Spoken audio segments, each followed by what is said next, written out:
Hello, അപ്പോൾ ഇന്നത്തെ recipe വന്നിട്ട് ഗ്രീക്ക് യോഗേർട്ട് എങ്ങനെ ഉണ്ടാക്കുക എന്നുള്ളതാണ് കേട്ടോ. അപ്പോൾ ഇതാ ഈ കാണുന്ന രീതിക്ക് നമുക്ക് ഉണ്ടാക്കി കഴിയുമ്പോൾ കിട്ടുക.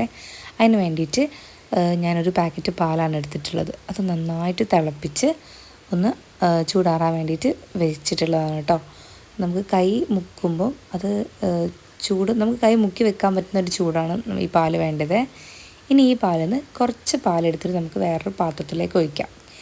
ഇതെന്തിനാണ് ഒഴിക്കുന്നത് വെച്ചാൽ ഇതിലാണ് നമ്മൾ ഈ യോഗട്ട് മിക്സ് ചെയ്യാൻ പോകുന്നത്.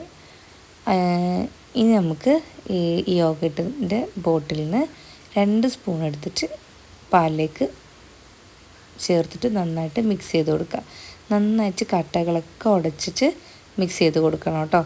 ഒട്ടും കട്ട കെട്ടി നിൽക്കാൻ പാടില്ല. നന്നായിട്ട് ആ പാലേറ്റ് ബ്ലെൻഡ് ആവണം ഈ യോഗട്ട് കേട്ടോ. എന്നിട്ട് നമുക്കിത് ബാക്കിയുള്ള പാലിലേക്കും കൂടി ഒഴിച്ചിട്ട് നന്നായിട്ട് അതും മിക്സ് ചെയ്തിട്ട് എടുക്കാം. മെയിൻലി ശ്രദ്ധിക്കേണ്ട ഒരു കാര്യം എന്താണെന്ന് വെച്ചാൽ ഇതിൻ്റെ ചൂട് മാത്രമാണ്. ചൂട് ഉണ്ടാവാൻ പാടില്ല പാലിന്, എന്നുവെച്ചാൽ ചൂട് ഇല്ലാണ്ടിരിക്കാനും പാടില്ല. ആ ഒരു ടൈപ്പ് ചൂടുണ്ടല്ലോ, ആ ഒരു ചൂടിലാണ് നമ്മളിത് ഈ മിക്സ് ചെയ്യേണ്ടത്. അപ്പോഴാണ് നമുക്ക് കറക്റ്റായിട്ടുള്ള യോഗട്ട് കിട്ടുക. അപ്പോൾ അത് മാത്രം ശ്രദ്ധിച്ചു കഴിഞ്ഞാൽ നമുക്ക് അടിപൊളിയായിട്ടുള്ള യോഗട്ട് ഉണ്ടാക്കിയെടുക്കാൻ പറ്റും കേട്ടോ. ഇനി നമുക്കിതൊരു ഗ്ലാസ് ജാറിലേക്ക് ഒഴിച്ച് വെക്കാം, അല്ലെങ്കിൽ മൺചട്ടിയിൽ ഒഴിച്ച് വെച്ചാലും മതി. ഞാനിവിടെ ഗ്ലാസ് ജാറിലേക്കാണ് ഒഴിച്ച് വെക്കുന്നത്. ഗ്ലാസ് ജാറിലേക്ക് ഒഴിച്ചിട്ട് നമുക്കിതൊരു ഓവർനൈറ്റ് എന്തായാലും വെക്കണം. ഇത് ഒന്നെങ്കിൽ നമുക്ക് തുണി വെച്ചിട്ട് പൊതിഞ്ഞ് വെക്കാം അടച്ചിട്ട് കേട്ടോ.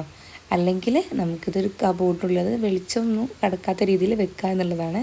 അപ്പോൾ ഒന്നെങ്കിൽ കബോർഡിൻ്റെ ഉള്ളിലേക്ക് എടുത്ത് വെച്ചാലും മതി. ഞാനിത് കബോർഡിൻ്റെ ഉള്ളിലാട്ടോ വെച്ചിരുന്നത്. അങ്ങനെ രാവിലെ എടുത്ത് നോക്കിയ സമയത്ത് നല്ല അടിപൊളിയായി തന്നെ കിട്ടിയിട്ടുണ്ട് കേട്ടോ. നല്ല എന്താ പറയുക, നമ്മൾ കടയിൽ നിന്ന് വാങ്ങിക്കുന്ന അതേ കൺസിസ്റ്റൻസി തന്നെയാണ് കിട്ടിയിട്ടുള്ളത്. നല്ല തിക്കായിട്ടുള്ള ഗ്രീക്ക് യോഗേർട്ടാണ് നമുക്ക് കിട്ടിയിട്ടുള്ളത്.